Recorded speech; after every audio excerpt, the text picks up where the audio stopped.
ಮಾನವೀಯ ಸ್ನೇಹಿತರ ಒಕ್ಕೂಟ ಕೊಡಗು ಜಿಲ್ಲಾ ವಾರ್ತೆ ಓದುತ್ತಿರುವವರು ರಿಷಿತಾ. ಫೀಲ್ಡ್ ಮಾರ್ಷಲ್ ಕಾರ್ಯಪ್ಪ ಮತ್ತು ಜನರಲ್ ತಿಮ್ಮಯ್ಯ ಫೌಂಡೇಶನ್ ವತಿಯಿಂದ ಮಂಗಳವಾರ ತನಲ್ಕೂರ್ಗ್ ಆಶ್ರಮ, ವಿಕಾಸ ಆಶ್ರಮ ಮತ್ತು ಶಕ್ತಿ ವೃದ್ಧಾಶ್ರಮದಲ್ಲಿ ಜನರಲ್ ತಿಮ್ಮಯ್ಯ ಅವರ ಹುಟ್ಟುಹಬ್ಬವನ್ನು ಅರ್ಥಪೂರ್ಣವಾಗಿ ಆಚರಿಸಲಾಯಿತು. ಈ ವೃದ್ಧಾಶ್ರಮದಲ್ಲಿನ ಆಶ್ರಯದಾತರಿಗೆ ಮಧ್ಯಾಹ್ನದ ಭೋಜನದ ವ್ಯವಸ್ಥೆ ಮಾಡಲಾಗಿತ್ತು. ತನಲ್ಕೂರ್ಗ್ ವೃದ್ಧಾಶ್ರಮಕ್ಕೆ ಶಾಸಕರು ಹಾಗೂ ಫೀಲ್ಡ್ ಮಾರ್ಷಲ್ ಕಾರ್ಯಪ್ಪ ಮತ್ತು ಜನರಲ್ ತಿಮ್ಮಯ್ಯ ಫೌಂಡೇಶನ್ನ ಗೌರವ ಅಧ್ಯಕ್ಷರಾದ ಎಎಸ್ ಪೊನ್ನಣ್ಣ ಅವರು ಮಂಗಳವಾರ ಭೇಟಿ ನೀಡಿ ಹೂಗುಚ್ಛ ನೀಡಿ ಗೌರವಿಸಿದರು.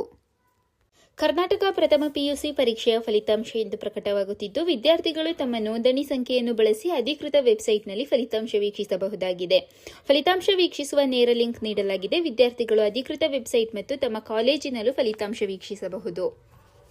ಜಿಲ್ಲಾಡಳಿತ, ಕನ್ನಡ ಮತ್ತು ಸಂಸ್ಕೃತಿ ಇಲಾಖೆ ವತಿಯಿಂದ ಪದ್ಮಭೂಷಣ ಜನರಲ್ ಕೆಎಸ್ ತಿಮ್ಮಯ್ಯ ಅವರ ಜನ್ಮದಿನಾಚರಣೆಯನ್ನು ನಗರದ ಜನರಲ್ ಕೆಎಸ್ ತಿಮ್ಮಯ್ಯ ಸ್ಮಾರಕ ಭವನದಲ್ಲಿ ಮಂಗಳವಾರ ಅರ್ಥಪೂರ್ಣವಾಗಿ ಆಚರಿಸಲಾಯಿತು.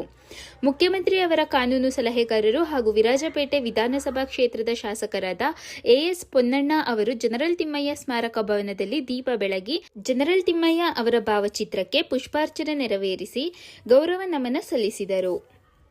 ಭಾರತದ ರಿಜಿಸ್ಟ್ರಾರ್ ಜನರಲ್ ಮತ್ತು ಜನಗಣತಿ ಆಯುಕ್ತರ ಕಾರ್ಯಾಲಯ ಇವರ ಪರವಾಗಿ ಜನಗಣತಿ ಕಾಯ್ದೆ 1948ರ ಪ್ರಕಾರ ಕೊಡಗು ಜಿಲ್ಲೆಯಲ್ಲಿ ಭಾರತದ ಮೊದಲ ಡಿಜಿಟಲ್ ಜನಗಣತಿ ಕಾರ್ಯವನ್ನು 2 ಹಂತಗಳಲ್ಲಿ ನಡೆಸಿ ಗಣತಿ ಮಾಹಿತಿಯನ್ನು ಸಂಗ್ರಹಿಸುವ ಪ್ರಕ್ರಿಯೆಯು ಚಾಲ್ತಿಯಲ್ಲಿ ಇದೆ. ಈ ಪೈಕಿ ಸಾರ್ವಜನಿಕರ ಸಹಭಾಗಿತ್ವದಲ್ಲಿ ಸ್ವಯಂ ಮನೆಗಣತಿ ಕಾರ್ಯವನ್ನು ಮಾಡಲು ಅವಕಾಶಗಳನ್ನು ನೀಡಲಾಗಿದೆ ಎಂದು ಜಿಲ್ಲಾಡಳಿತ ಪ್ರಕಟಣೆ ತಿಳಿಸಿದೆ. ನಗರದ ಜನರಲ್ ತಿಮ್ಮಯ್ಯ ವೃತ್ತದಲ್ಲಿರುವ ಜನರಲ್ ತಿಮ್ಮಯ್ಯ ಪ್ರತಿಮೆಗೆ ಮುಖ್ಯಮಂತ್ರಿ ಹಾಗೂ ಕಾನೂನು ಸಲಹೆಗಾರರು ಹಾಗೂ ಶಾಸಕರಾದ ಎಎಸ್ ಪೊನ್ನಣ್ಣ, ಮಡಿಕೇರಿ ವಿಧಾನಸಭಾ ಕ್ಷೇತ್ರದ ಶಾಸಕರಾದ ಡಾ ಮಂತರ್ಗೌಡ, ಮಾಜಿ ಸಚಿವರಾದ ಎಂಸಿ ನಾಣಯ್ಯ, ವಿಧಾನ ಪರಿಷತ್ ಮಾಜಿ ಸದಸ್ಯರಾದ ವೀಣಾ ಅಚ್ಚಯ್ಯ, ಕರ್ನಾಟಕ ಕೊಡವ ಸಾಹಿತ್ಯ ಅಕಾಡೆಮಿ ಅಧ್ಯಕ್ಷರಾದ ಅಜ್ಜಿನಿಕಂಡ ಮಹೇಶ್ ನಾಚಯ್ಯ, ಜಿಲ್ಲಾ ಪಂಚಾಯತ್ ಸಿಇಒ ಆನಂದ್ ಪ್ರಕಾಶ್ ಮೀನಾ, ಜಿಲ್ಲಾ ಪೊಲೀಸ್ ವರಿಷ್ಠಾಧಿಕಾರಿ ಬಿಂದುಮಣಿ, ಹೆಚ್ಚುವರಿ ಜಿಲ್ಲಾಧಿಕಾರಿ ಆರ್ ಐಶ್ವರ್ಯ, ಉಪವಿಭಾಗಾಧಿಕಾರಿ ನಿತಿನ್ ಚಕ್ಕಿ, ತಹಶೀಲ್ದಾರ್ ಶ್ರೀಧರ್, ಮಡಿಕೇರಿ ಕೊಡವ ಸಮಾಜದ ಅಧ್ಯಕ್ಷರಾದ ಎಂಪಿ ಮುತ್ತಪ್ಪ, ಉಪಾಧ್ಯಕ್ಷರಾದ ದೇವಯ್ಯ, ಮಾಜಿ ಸೈನಿಕರು ಹಲವು ಗಣ್ಯರು ಮಾಲಾರ್ಪಣೆ ಮಾಡಿ ಗೌರವ ನಮನ ಸಲ್ಲಿಸಿದರು. ತೋಟಗಾರಿಕೆ ಇಲಾಖೆ ಅಧೀನದ ತೋಟಗಾರಿಕೆ ತರಬೇತಿ ಕೇಂದ್ರಗಳಲ್ಲಿ ರೈತ ಮಕ್ಕಳಿಗೆ 10 ತಿಂಗಳ ತೋಟಗಾರಿಕೆ ತರಬೇತಿಯು 2026ರ ಮೇ 2ರಿಂದ 2027ರ ಫೆಬ್ರವರಿ 28ರವರೆಗೆ ಹಾಸನ ಜಿಲ್ಲೆಯ ಸೋಮನಹಳ್ಳಿ ಕಾವಲ್ ತೋಟಗಾರಿಕೆ ತರಬೇತಿ ಕೇಂದ್ರದಲ್ಲಿ ನಡೆಯಲಿದ್ದು, ಈ ಸಂಬಂಧ ಅರ್ಹ ಅಭ್ಯರ್ಥಿಗಳಿಂದ ಅರ್ಜಿ ಆಹ್ವಾನಿಸಲಾಗಿದೆ.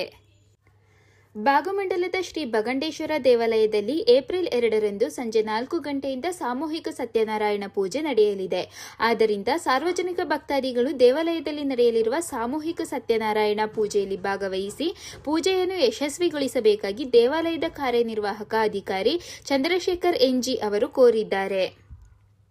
ಜಿಲ್ಲಾಡಳಿತ, ಆಹಾರ, ನಾಗರಿಕ ಸರಬರಾಜು ಮತ್ತು ಗ್ರಾಹಕರ ವ್ಯವಹಾರಗಳ ಇಲಾಖೆ, ಜಿಲ್ಲಾ ಗ್ರಾಹಕರ ಆಯೋಗ ಹಾಗೂ ಜಿಲ್ಲಾ ಗ್ರಾಹಕರ ಮಾಹಿತಿ ಕೇಂದ್ರ, ಕುಶಾಲನಗರ ಇವರ ಸಂಯುಕ್ತಾಶ್ರಯದಲ್ಲಿ ಸುರಕ್ಷಿತ ಉತ್ಪನ್ನಗಳು ಆತ್ಮವಿಶ್ವಾಸದ ಗ್ರಾಹಕರು ಎಂಬ ವಿಷಯದಡಿ ವಿಶ್ವ ಗ್ರಾಹಕರ ದಿನಾಚರಣೆಯು ಏಪ್ರಿಲ್ 1ರಂದು ಬೆಳಗ್ಗೆ 11 ಗಂಟೆಗೆ ನಗರದ ಜೂನಿಯರ್ ಕಾಲೇಜು ಆವರಣದಲ್ಲಿರುವ ಸರ್ಕಾರಿ ಪದವಿ ಪೂರ್ವ ಕಾಲೇಜಿನಲ್ಲಿ ನಡೆಯಲಿದೆ. ರಾಷ್ಟ್ರೀಯ ಹೆದ್ದಾರಿ 275 ರಸ್ತೆ ನಿರ್ಮಾಣಕ್ಕೆ ಭೂಸ್ವಾಧೀನ ಪ್ರಕ್ರಿಯೆ ಪ್ರಾರಂಭವಾಗಿದ್ದು, ಈ ಸಂಬಂಧ ಕುಶಾಲನಗರ, ಬಸವನಹಳ್ಳಿ ಸರ್ಕಾರಿ ಮತ್ತು ಖಾಸಗಿ ಸ್ಥಳಗಳಲ್ಲಿರುವ ಮರಗಳನ್ನು ತೆರವುಗೊಳಿಸಲು ವಿಶೇಷ ಭೂಸ್ವಾಧೀನಾಧಿಕಾರಿ ಮತ್ತು ಸಕ್ಷಮ ಪ್ರಾಧಿಕಾರ, ರಾಷ್ಟ್ರೀಯ ಹೆದ್ದಾರಿ 275 ಮೈಸೂರು ಇವರು ಕೋರಿದ್ದಾರೆ. ಕೊಡಗಿನ ವೀರ ಸೇನಾನಿ ಜನರಲ್ ತಿಮ್ಮಯ್ಯರವರ 120ನೇ ಜನ್ಮದಿನಾಚರಣೆಯ ಸಂದರ್ಭದಲ್ಲಿ ವಿರಾಜಪೇಟೆ ವಿಧಾನಸಭಾ ಕ್ಷೇತ್ರದ ಶಾಸಕರು ಹಾಗೂ ಮುಖ್ಯಮಂತ್ರಿಗಳ ಕಾನೂನು ಸಲಹೆಗಾರರಾದ ಶ್ರೀ ಅಜ್ಜಿಕುಟ್ಟೀರ ಎಸ್ ಪೊನ್ನಣ್ಣ ಅವರು ಭಾಗವಹಿಸಿದ್ದರು. ಮೊದಲಿಗೆ ಮಡಿಕೇರಿಯ ಮೈಸೂರು ರಸ್ತೆಯಲ್ಲಿರುವ ಜನರಲ್ ತಿಮ್ಮಯ್ಯ ಸೇನಾ ಸ್ಮಾರಕಕ್ಕೆ ತೆರಳಿದ ಮಾನ್ಯ ಶಾಸಕರು ಅಲ್ಲಿ ಜನರಲ್ ತಿಮ್ಮಯ್ಯರವರಿಗೆ ಗೌರವ ಸಲ್ಲಿಸಿ ಮಾತನಾಡಿದರು. ಇಲ್ಲಿಗೆ